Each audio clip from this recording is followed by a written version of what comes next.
Welcome back to another episode of Sassy AFTV. I'm Hallie Avolio, and I'm so excited to bring you my special guest today. Kim Chestney is the author of one of my new favorite books, Radical Intuition. I can't wait to dive in, talk to you all about this, and ask him all about her book, her intuition. But let's tell you a little about her before she gets to introduce herself. Kim Chestney is author of Radical Intuition, a globally recognized innovation leader and the founder of Intuition Lab. Her work has been featured or supported by leading edge organizations, including South by Southwest Interactive, Carnegie Mellon University, Comcast, and Hewlett-Packard. She lives in Pittsburgh, Pennsylvania, and you can visit her online at kimchestney.com. Don't worry, I will put all her details in the show notes. But without further ado, Kim, welcome. I'm so glad you're here. Thank you so much. Thanks for having me, Hallie. I'm so excited to be here. This is going to be so fun. So I want to start, and I want to get into your story. I want you to share, where Radical Intuition came from, how you began this teaching, this work you've been doing for the past couple of days. But I want to quote from your book that really impacted me, and I believe will impact my audience because it's a lot of what we talk about. So the quote says, "Being stuck is not always a bad thing. When we are off course, stuckness slows us down so we can get back on track." Can you talk to us about that? Yeah, I'm so glad that you brought that up because I just jotted it down. That's one of the things that I think is resonating with so many people who read this book. And when I wrote that chapter, it was sort of an epiphany for me too, because I think so often, we get into these places in our lives where we're out of sync with our intuition. We don't really realize it. We're not conscious of it, but we're in this place where we feel stuck. We feel like we're not ourselves. We just feel like our life isn't where it's supposed to be. And sometimes that in itself can be this process that's defeating. But when you realize that the stuckness is really just an act of reversal, right? It's not that you're in a rut that you're never going to get out of. It's a slowing down to get you back on track, to get you back on course. And as you know, for folks that have lived a few years like me, like I've realized that because I can look back on it. When you're young, you don't realize that, but you're going in direction, and life always has your back. And if you're going in the place that's not best for you, life will slow you down. Your inner guidance will slow you down to redirect you into a course that's better and will help you to fulfill your potential and really find that happiness that you long for. Absolutely. My story, my transformation started with a period where I did feel really stuck. And I almost didn't realize that I felt stuck until I was so down this dark rabbit hole of toxic behavior, toxic interaction with people that weren't serving me, and a lot of self-destructive behavior that was a manifestation, but not too late. But as I look back, when I read this quote, I think this is what stuck with me is if I hadn't gotten stuck, if I had gone down that path, I wouldn't be where I'm today. And so even though it's painful and jarring, it forced me to get to this place of self-realization and actualization and really being able to tune into my inner knowing. And that's what, popped out for me. What was your experience with? Yeah, absolutely. Because, as long as we're living and breathing and out there really living our lives, we're still moving forward, and we can do it the easy way. We can do it the hard way, but we're still learning, right? There's that old saying, you can learn from your intuition or you can learn from your circumstances, right? So that's what, when it comes to intuition, if we follow that intuition, we're really aligned with it and we're really in the flow of life and the way our inner guidance is leading us, then we tend to learn the easy way. Like it guides us to the path that opens ahead of us, the path that's really aligned with our potential. But occasionally things happen, we get stuck, we get off course, we don't listen to our intuition, or we don't recognize it. Sometimes you don't even know, when you early on, till you get to really develop your intuition, it's hard to tell sometimes what an intuitive nudge is versus what your mind is telling you or other people or the world is telling you. So really that's a maturity process that we come to with time. and development. So until we get into that place, we have to take some wrong turns, and that's how we fail forward. You know, that the saying, failing forward. We're always moving forward, and our intuition is always there to pick us up wherever we are. If we fall or if we get off track, it's always there to help us to realign. So that's the beautiful thing about it. And that's why with intuition, you know, really, it's not something that is this perfect process. It's a molding, it's a creating. It gets a little messy sometimes, but as long as we keep getting back up and moving forward, it's always there for us. That's a really great way that you express that. And is it being a, a creative process? I know that that's Yes. part of it, right? It's not that, I mean, I'm sure there are some people that are constantly in a state of intuitive flow, and maybe they felt it since before they can remember, right? And they've just always been there. But I have a feeling that more often than not, people really need to just A, have the understanding and acceptance that it exists, and B, be willing to listen and understand that it is going to ebb and flow, and that there's going to be certain points when it shines brighter and other times when it's harder to know what your intuition is guiding you to do. Exactly. And we're all human beings with egos and individual personalities. So Right. unless we've achieved the everlasting bliss of enlightenment, we are going to have that friction. There's still going to be a little friction between our individual perception and that sort of higher knowledge and wisdom of our intuition. And there's always going to be our mind there kind of tempting us to go astray or to listen to it because it has all the answers, when we really know that the answers are in a deeper place, in a higher place. So but it's okay to have that friction as long as we can stay in check and stay connected with that inner guidance, because ultimately we want to balance this rational critical mind that we're all so used to living with our Right. intuitive nature. And when we have our brilliant minds matched with our brilliant intuition, that is when great things happen. We've spent decades just developing this one side of our mind, going to school to get really smart, and we've neglected this other really beautiful, sensitive side of our knowing experience. So now is this time of reckoning where we can bring them back together to complement each other and then really start to do extraordinary things. And I love how you talk about that. And I know you came from the tech world, right? So you've got this dynamic where you've got a lot of really probably creative people, I can imagine, right? Who are the visionaries, the dreamers. And then you've also have, the really analytical, logical thinkers. I know something that even in my own family, conversations that we struggle with, because there are at least two members of my family, I'm not going to call them out necessarily, but they're very logical thinkers. And sometimes it's hard to accept and rationalize the fact that we have this intuitive side of ourselves, and that there is something maybe greater than just, there's this actual formula of how life has to go. And I'm curious, just in your professional experience, in your personal life, have you had a moment really felt strongly about something intuitively, but it's been in contradiction or caused that friction externally, and what has that looked like? Like my entire life. How about that? Okay, good. Let's get into the juicy stuff, Kim. Come on. Well, yeah, so we can talk about my career in tech, and that really is something that really, really strongly applies to this conversation because, I was an artist and a creative person, an intuitive person my whole life, and I came from a very rational-minded, grounded family that was not like that. So I think in some way it forced me to be able to have that dialogue, to relate to both sides, which I think in some way in the long run was very helpful for me. But it was very frustrating growing up because people didn't get you. People thought you were crazy. There's that whole element of things. And then something wonderful happened about 10 years ago. I was so used to being, the artist, the outlier, that's sort of the realm you live in when you're a creative person, right? And Right. in the corporate world, particularly working with tech companies, working with, Fortune 500 companies. But then something magical started happening about 10 years ago when people started to realize that there is power in art and there's power in creativity that we haven't acknowledged to the full extent in recent decades. And I started sitting with some really smart people with PhDs and hearing them talk about intuition.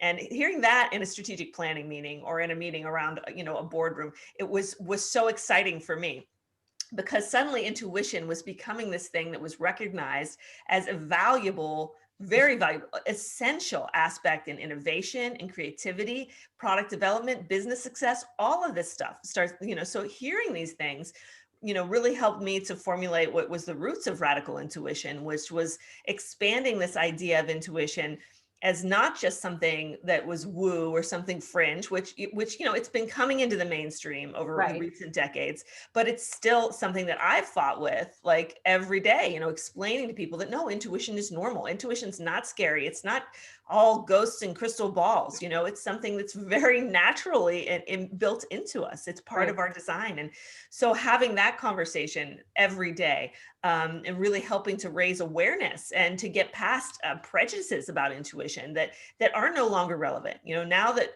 science is making huge strides in quantum physics and quantum reality, so the conversation about intuition is actually starting to sound reasonable now, right? So the things that intuition can do now, we're thinking, okay, energy can do these things that Right. 100 years ago we thought was impossible. Right. Right. But now it can do this. So really my journey, following this intuition and really having everyone around me in the outside world and the corporate world think I was crazy when my first book came out, The Psychic Right. Workshop. Really staying that course has allowed me to really expand some new ideas about intuition and to really take things to the next level with this whole conversation about an intuition revolution and all this cool stuff. So my advice to people who are in that position is really just, again, what I say in the book is believe in yourself, because I followed my intuition every step of the way. If I would have listened to the hate mail and the naysayers and the people who didn't get what I was doing, then I would have never been able to levitate this vision. And that's why it's so important to really trust ourselves and to follow that inner guidance instead of all the noise from the outside world, because there are going to be haters. There are going to be people that tell you things are impossible, but you know what you're capable of. And if you follow that and trust it, you can truly, I know from experience, you can do extraordinary things. I love that. I love that because only we or only individually do we know what we know. Yeah. And if I have a dream, if you have a dream, if somebody else has a dream, to shut that down by saying, well, that's not logical, that doesn't make sense. Who's to say? I mean, you kind of example, did anyone think we would ever have a man walking on the moon? And hopefully Right. someday, we'll have women walking on the moon too. But that was seeming impossible. Yep. And it happened. So Exactly. somebody has to dream it. And who are we to say that we can shut those dreams down? So if we have that vision and if we feel it ourselves that it's possible, it allows our thoughts to turn into actions to make those dreams reality. Yeah, and I think that life can have so much more in store for you than we can even possibly imagine for ourselves. So if we limit ourselves by other people's judgments, like I never in a million years would have seen myself as a cultural leader, working in innovation and technology internationally. That I was an artist. I graduated with a degree in oil painting, right? So I never in a million years would have seen that pathway for me, but my intuition led me there. And that's, I think, what's so magical about intuition is that we can have dreams, but it can even take us beyond our dreams to things that are even more than we ever thought we were capable of doing. So that's when I talk about all this stuff about intuition being so extraordinary, because it really does take us higher and beyond even what our mind can imagine for us. So there's so much there if we just open up to life and let the flow of it take us, instead of limiting ourselves with our mental judgments and what's relevant for us, what we could actually do, what's achievable. Let's talk about what's not achievable. Let's think about that. I love that. I love that conversation because really our ego is what shuts down our, Yes, it fuels our limiting beliefs, right? And our exactly. self-doubt and our fear. It's our brain trying to protect us from the unknown. I mean, if 2020 showed us anything, in my opinion, it's like, hello, we can handle the unknown. The unknown shows we can kick its ass and figure it out, Exactly. right? Exactly. It's so true. And the unknown, that's the comfort zone of intuition. Getting out of your comfort zone is the comfort zone for intuition. If you really want to do these extraordinary things, if you want to tap into your potential for genius, if you want to really touch into your true core nature, we have to get out of those constraints and that, living in the daily grind mentality. And once we do that, then we're really able to open up to those new things, those new frontiers that our intuition is calling us to. That's so cool. I'm curious if you have kind of a pivotal moment or a recollection of a time when you really intuitively had this vision of something grander than you thought to be possible.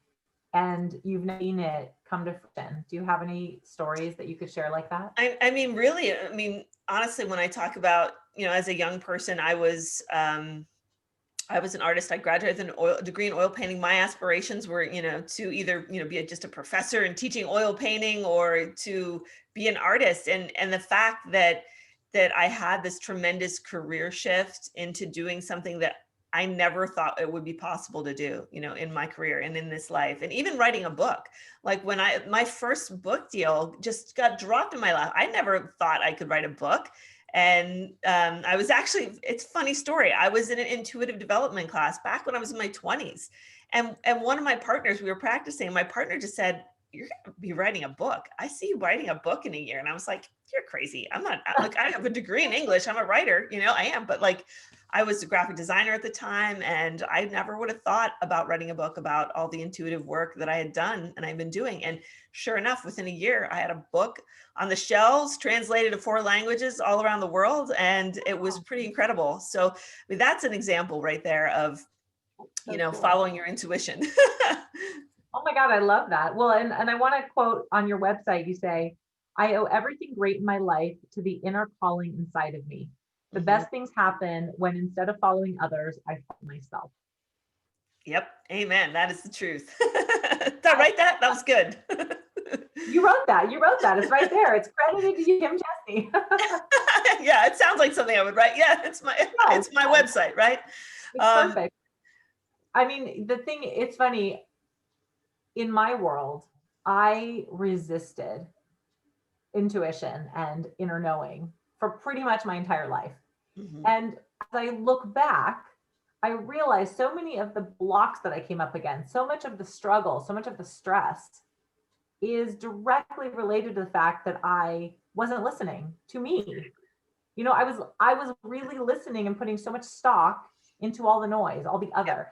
And the other, it wasn't anything bad necessarily. It was, people that had my best at heart, family, friends, teachers, mentors, etc. So it wasn't people were telling me to do bad things. Yeah. Because I wasn't confident enough to listen to myself, and I would, just amplify that external and not go inward. And further, I would distract myself so much so that I would literally block my inner voice and my inner knowing. And one of the most uncomfortable things that I've personally had to do and learn over the last couple of years is to be quiet and to be introspective and to meditate in silence, which, by the way, is really hard for me because I want all the noise, I want all the action and all the fun. Yeah. But when I get quiet and I put myself into that space of introspection, it's really powerful. Right. Because it's in that silence, it's in that quiet that your intuition can actually speak to you, right? You can't hear it when you're running around moving, a mile a minute, doing a million things on our phone all day. We can't hear it. So it's so wonderful. And I always say that, that's really the first step to living a life of insightfulness, is this first step into mindfulness, of slowing down, of being present, of moving into the calm space, because it's in those silences and those gaps between our busy minds and those crazy thoughts that we actually can hear our intuition start to speak to us. And when I'm like you, when I meditate, it's tough for me to sit in silence. I've worked with some Zen meditation with some different retreat centers that I've worked with. And for me, my favorite type of meditation is insight meditation, where I can sit quietly and just open up and let those insights come to me. So when I meditate, I always have a journal next to me, because I always get my best ideas sort of filling in, rushing in. So I totally understand what you mean. So for me, I think that first step, really, that opening up, is an opening up to intuition. So it's really a complement of this mindfulness that feeds a culture of insightfulness in our life, where we can 24/7 be hearing these little insights and nudges and guides from our intuition. I love that. And one of the things I wanted to dive into the book, since this is what we're here to talk about, radical intuition. One of the things I absolutely love about this book, Kim, is that you take it to a practical space. You're not just here to, say, talk about the woo. You're here to talk about how does intuition apply to all of us, because every single human being has intuition. We just might be aware of it. So you give us and ways that we can tap into this side of ourselves. One of the that really resonated with me most was the archetypes. Could you talk to us about the four archetypes of intuition? Maybe tell us a little bit about what they're about. Yeah, for sure. So it was really important to me to, to write this book so that people, it could be an experiential book. So it's not just reading about intuition. It's not just me talking about intuition. It's me showing you ways to start developing it and start activating it right now. So I think that was a really important component. And, during this whole process, talking with people about intuition, it became very clear to me that there's more than one definition of intuition.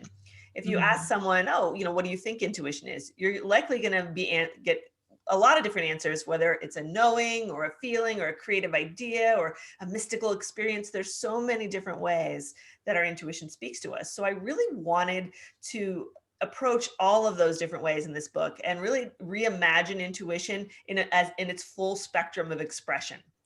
So setting aside anything that's more woo, and really understanding intuition as this natural expression of information from the inside instead of from the outside. And that kind of boiled down to me when, as I spent probably 10 years writing this book and researching all this. And ultimately what resonated with me in understanding that was relating it to Carl Jung sort of created these four cognitive functions, the model you see in the Myers-Briggs, things like that, that really boils down to body, mind, heart, and spirit. So understanding that our intuition speaks to us through these four pathways of our bodies, our minds, our hearts, and our spirits, it allows us to understand how this information can flow through us very similarly as information flows to us from the outside, it flows to us from the inside. And each of these pathways has an archetype. And I created these archetypes really to help people to understand the kind of energy that is with each pathway and each form of expression. So, if you are someone whose intuition is very strong in your body, right? So you can have a lot of gut feelings, you have sensations, you might have, you hear people getting like actual physical sensations if they're creeped out. That's a type of intuition, right? Anybody whose body you talks about what to eat, how to be healthy. If you yoga teachers, holistic practitioners, Reiki, all these people who work with the body in all different kinds of life, doctors, healers of all sort, really line up with this archetype of the healer, because it's about connecting your body with intuition and being well and being healthy and being balanced physically. So that's the first archetype. The second archetype is the archetype of the sage. And someone who has a very open pathway in this type deals with the mind. And it's very easy to make decisions with your intuition. You're a good knower. You can know what to do. You might have knowings and not know why, have first impressions of people, and you can instantly discern, whether they're a good connection for you or not, even though you don't have all of the information. A lot of different ways we can use this throughout our life to make decisions, to guide our life with our inner wisdom. So that's the second type. The third type is visionary intuition, and the archetype that's creative intuition, and the archetype is the visionary. So you think of people like Steve Jobs or great artists who are out there bringing change into the world with their art, creating new products to change the world, creating even on a very small level, the things that we do if we're entrepreneurs, building a new business or creating a new product for a client, or even just doing something, in our own lives in a creative way to express ourselves. There's so many ways our intuition works through creativity to get out into the world and create change and make the world more beautiful and better and all those great things. So it's really about transformation and action and our inner callings. And then finally, we have the fourth type of intuition, which is the intuition of the spirit. Well, the third type was the intuition of the heart, by the way, if I didn't say that, is the intuition of the spirit for the fourth type, and that archetype is the mystic. And that's all that wonderful stuff we hear about intuition, with transcendental experiences and really connecting with the life and existence that's just beyond the ego and beyond the limits of our thinking minds. So there's this beautiful spectrum of all of the different elements of intuition, from the most grounded elements in our body to the highest, most ephemeral issues with our soul and our spirit. I love that. Well, what I love about this in the book, you lay it out near the beginning of the book, is a quiz that asks, I don't know, it was maybe 40 or 50 questions to identify, which is your primary archetype. And then you go in to describe the archetypes. And then you go through each one in much more detail in future chapters, with these workshops and these ways that you can add, practical applications to your everyday life. So I found that to be really powerful. And I think that with any archetypal scenario, it's never absolute, right? We're never just one thing. We're a little bit of everything, but maybe one comes out as more dominant. So for me, Yes. for example, I don't know if you would guess this, but I was the visionary. So that was my creative person. Yes, visionary intuition. It's funny though, before when I was taking the quiz, I thought, oh, for sure, I'm going to be the sage. That's going to be my intuition archetype. And I don't think that one ranked actually very high. So that was just kind of an interesting connection for me. So I really appreciated just the practicality and the ways that you offer, that we can understand our intuition, but also how do we apply it in everyday life? Right. That's what's so important. We don't just learn to listen to our intuition. We have to follow it. We have to act on it. It's so important to finish it off. That's the whole point, right? Is to manifest it and make it real and to live by it and to live our truth and to go out there and make it real. Right. The other thing to highlight that I really love in your work, Kim, is your insight cards. And I have an affirmation card deck, which we'll talk about at the end. And I work with a lot of different affirmation and oracle cards. And I do a lot of this work, both in my personal life and with my clients. And I hadn't really experienced anything like your insight cards. But what I like about them, and you guys, everybody listening and watching, you have to go to Kim's website because she's got the coolest little functionality on there where it'll flip through. So you get to experience an insight card before you purchase a deck. But what I like about this is that you are, creating this space for us to call on our intuition in an accessible and easy way. And it's fun. I always like to talk about things that are sustainable and fun. And these insight cards really just kind of light me up because you talk about, asking a question. So what is it that you want your intention to be? And then flipping over the card and seeing what your intuition is guiding you to see and to feel. So that to me is a brilliant exercise to start to really uncover, how do I apply intuition to my everyday life? Yeah, thank you. I'm so glad that you appreciate that because we've been using those cards in Intuition Lab, and that was one of the reasons why I really wanted to create a deck that anyone can use and create that online form, so that anyone can go in there and just practice, and it's totally free, because the cards are wonderful and they're different than traditional like oracles or tarot cards because they're all high vibe. There's never anything scary. It's just like just beautiful images that can tell a story and help your intuition to develop in the process. So they're a lot of fun. I'm glad you like it. Yeah, really fun.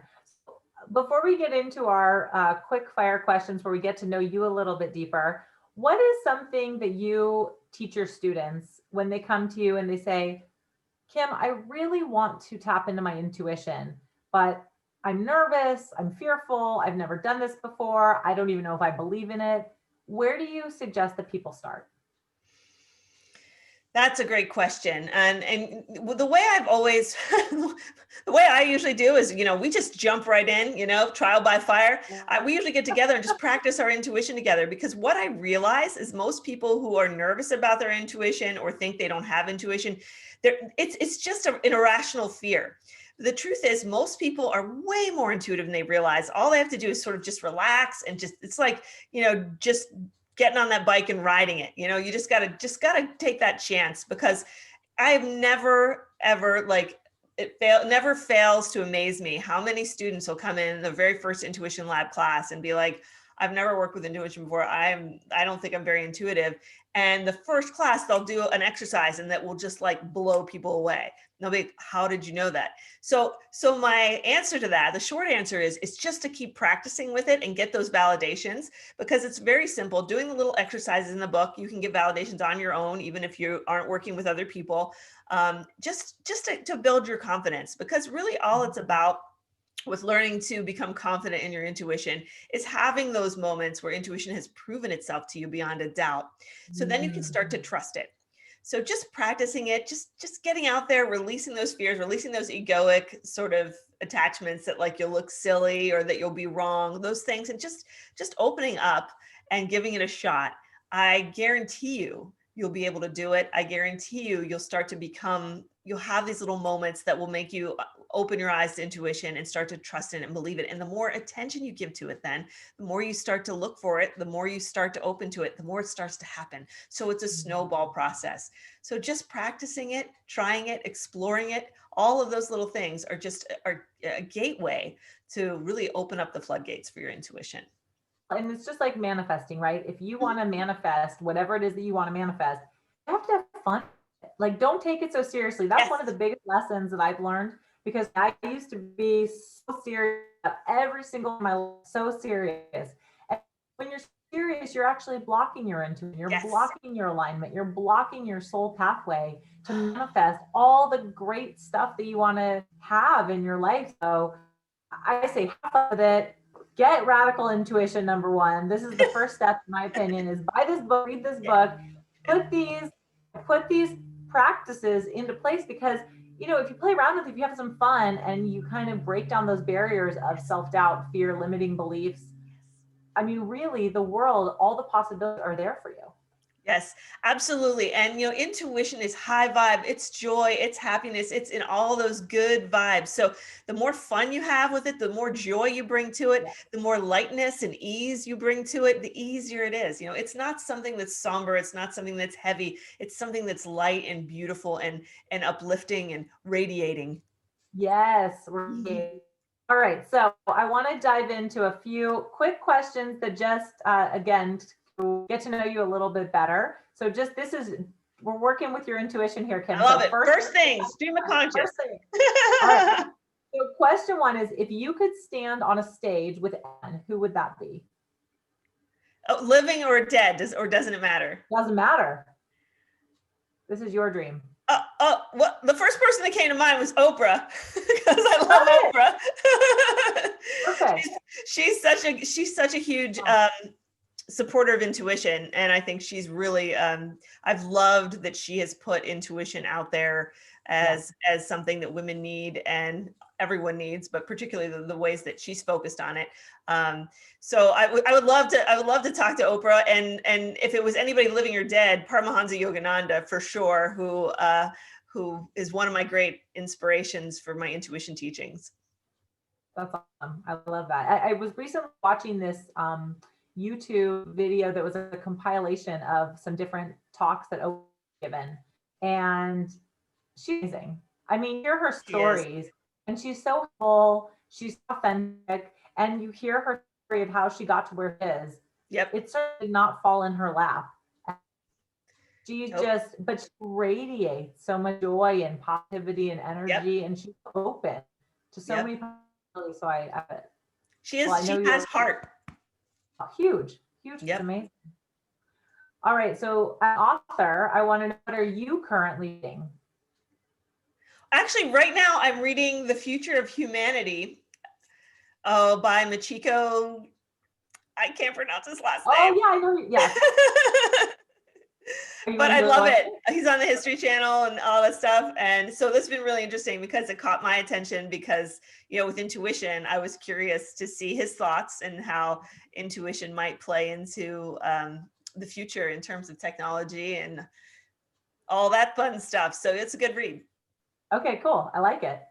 Tell us one fun fact about you. I was a ballet dancer. That's the first thing that came to mind. I grew up at the Central Pennsylvania Youth Ballet. I was training to be a professional dancer, and I decided to not be that when I had the opportunity to drop out of high school, and I chose to stay in high school. But that was almost my other career path if I hadn't gone down the intuition route. That's cool. What is your favorite self-care practice? Well, I do a whole thing called I create a sadhana, daily sort of practice where I have a whole morning worth of stuff that I do every morning, from taking quiet time and being and having my coffee to Qigong. I really love Qigong and yoga and insight meditation. So I try to wrap all that up in a little bundle every day so that I do at least like an hour or two every morning of self-care to really recenter and get into that stillness and practice what I preach mostly. I do the same. I mean, I have a pretty good morning routine as well. And, there's some meditation, there's always journaling, reading, Yes. movement of some sort, Yes. and water and coffee. Coffee is key for that too. Yes. But it's so important, I think, to start your day putting you first. And whatever Yes. that looks like, your rituals might be very different than mine, but when you take the time to put yourself first, whatever that means, then I believe that it sets you up for success the rest of the day to do whatever it is that you want to do. Yeah, I 100% agree. For me, some people prefer to do things at night, but for me, I have my energy and I love starting. If I don't start my day now, I've gotten into this habit that if I don't do it, like I feel icky, like I can tell the difference, so it makes me feel better.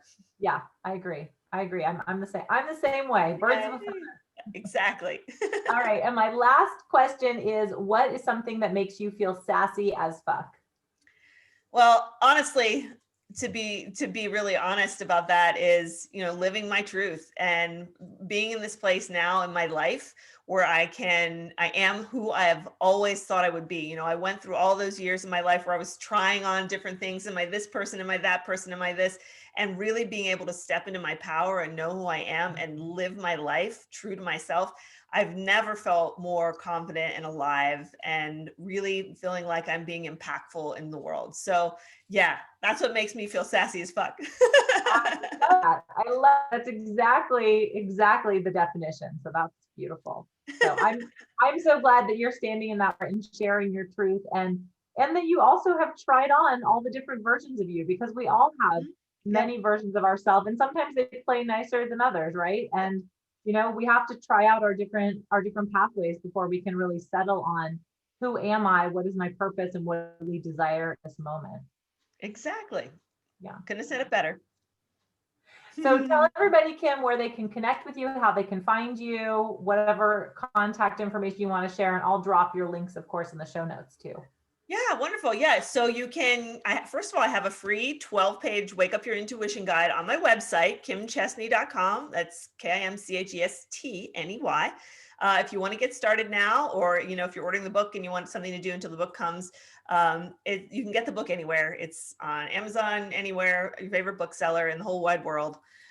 There it is. That's what it looks like. And so you can also check out my Intuition School, which we are always enrolling for new programs. And that's intuition-lab.com. Great. Well, thank you so much. Well, before we wrap up, and honestly, it was such a pleasure to have you on the show, Kim. I've really enjoyed this conversation. When I first started reading your book, I was like, I told you before we hit record here, that I was fangirling having you on today, because it's so fun. And, your message just really resonates with me. And I know it's going to be so powerful for this audience in particular. So I'm just so grateful that you're here and to share and your book with all of us. Well, I appreciate you spreading the good word and sharing the light, and I love it. This has been wonderful. Thank you so much for having me. You're so welcome. Well, before we wrap up, I just want to pull an affirmation card from my Sassy AF affirmation card deck. I don't know if you've seen these. Ooh, look at that. I like. Look at all the colors. You got to see all the colors. Oh, that's so pretty. Aren't they fun? Get one of those. I should have shuffled them while we were wrapping up there. So tell me when to pull one. I'm going to pull one out for you. All right. Now. That's the one that's sticking out right there. There it is. Okay. I'll read it and then I'll show it to you. It says, I can laugh, cry, scream, whisper, or be silent. It's all of me. Oh, wow. I love it. And that's funny because we were just talking about our joy and our fun, and that sounds a lot like intuition. So our intuition can whisper, it can laugh, it can shout if we're not listening. Yes, I love that. Well, I'll send you a picture of that one so you can. Thank you. I love that. That's beautiful. Awesome. Well, thank you so much, Kim. It was a pleasure to have you on the show. Thank you, everybody, for being here, for listening, for watching. Please do connect with Kim. Radical. It's an amazing book. And for being here on another episode of Sassy AF TV. I'm Hallie Avolio, and we'll see you next time. Thank you. Bye.